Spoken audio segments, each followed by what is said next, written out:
33년 기자 경력, 신문사 대표 남성숙의 호남 천년 동안 우리가 꼭 알아야 할 인물 이야기, 전라도 천년의 얼굴책 내용입니다. 깨끗한 지혜는 비고 고요하다. 진각국사 해심.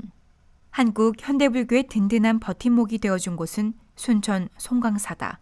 보조 사상의 정예결사를 잉태하고 공표했으며 몸소 실천했던 이 근본 토량 송광사의 역사를 더욱 두텁게 해준 분은 큰 스님 진각국사 해심이다. 해심은 전남 화순 출신으로 일찍이 아버지를 여의고 편모 슬하에서 자랐다. 불교에 관심이 많아 출가 뜻을 비췄으나 어머니 반대에 부딪혀 독학으로 불경 공부를 했다.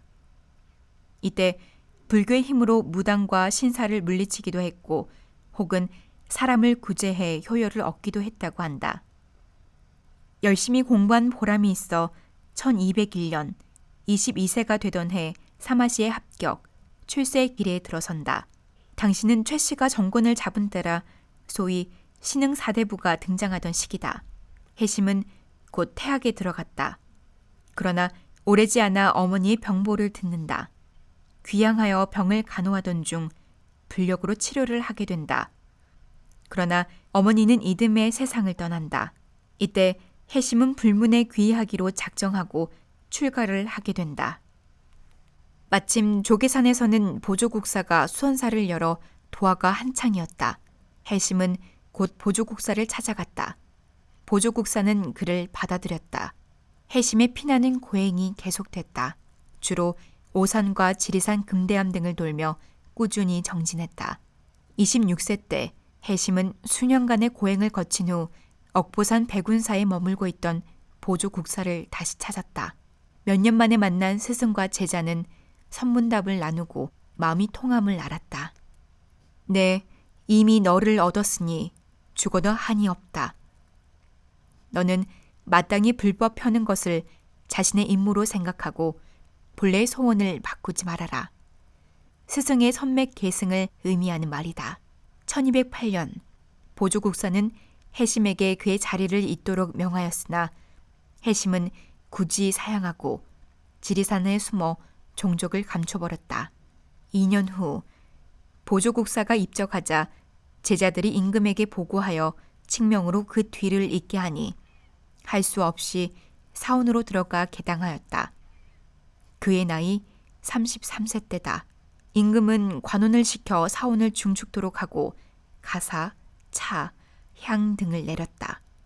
그리고 그의 교화가 뛰어나 도속 구분 없이 모여들자 당시 세력자인 최 씨 일가에서 그를 서울로 모시고자 하였으나 끝내 사양했다. 1214년 진각국사는 대선사가 되었다. 선실을 거치지 않은 채 승관직에 오른 것은 그가 처음이었다. 그의 도화가 얼마나 컸는가를 말하는 좋은 예다. 그 후 1219년 42세 때 단속사에 머물라는 조서가 내려왔다. 해심은 사양했으나 윤허가 나지 않았다. 그리하여 그 이듬해 원에 들어가긴 했으나 항상 본사를 창주의 처서막으로 하였다. 해심은 각처의 사찰을 주유하면서 선법을 펴다가 1233년 겨울 본사에서 병이 났다. 57세 때 제자 마국이 지켜보는 가운데 가부좌를 한 채 월등사에서 세상을 떠났다. 다음날 화장하여 유골이 본산으로 옮겨졌고 이듬해 송광사 광원암의 북쪽에 장사 지내고 부도를 세웠다. 왕이 매우 슬퍼하며 진각국사라는 호를 주었다. 해심이 남긴 저서로는 선문 염송집, 조계 진각국사 어록, 무의 자시집, 금강 경찬 등이다. 이 중 선문 염송집은 1226년 그가 제자 진운 등과 함께 고금의 선서, 공안 등을 총망라하여 제가의 어록과 전 등을 체계 있게 정리한 것으로 총 1125칙의 설보를 연대별로 분류, 수록한 것이다. 특히 제가의 어록과 관련한 찬, 송, 시 등이 당시의 선시 반응에 직접적인 영향을 줌으로써 불교의 시사적 의의가 매우 크다. 최근 해심의 불교 시인, 불교 문학적 위치와 재평가가 국문학계에서 활발하다. 무엇보다 그는 보조국사 진울의 선사상을 문학화하는 데 성공했고 선시보고라 할 선문 염송을 엮었다. 이는 국문학 사상 최초의 본격적인 선시집이란 점에서 그 위치가 확고하다.